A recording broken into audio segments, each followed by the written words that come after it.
Hello, culinarians. Today we're making a creamy mushroom Parmesan sauce that's great over pasta or simply fancy as a soup. Start by sauteing your peppers, onions, and garlic in butter. Add in your mushrooms. Add in milk and heavy cream.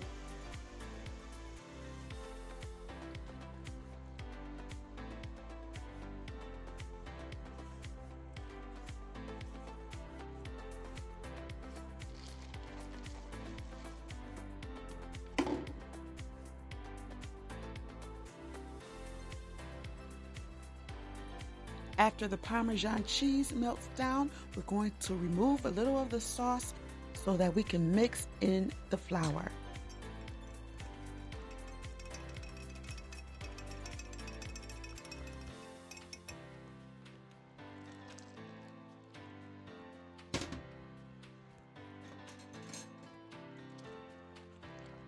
This will make a roux to help thicken our sauce.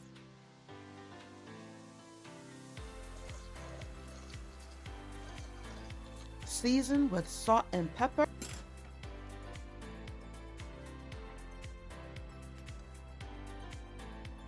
There you have it, a velvety, cheesy mushroom sauce for a fancy, delicious soup.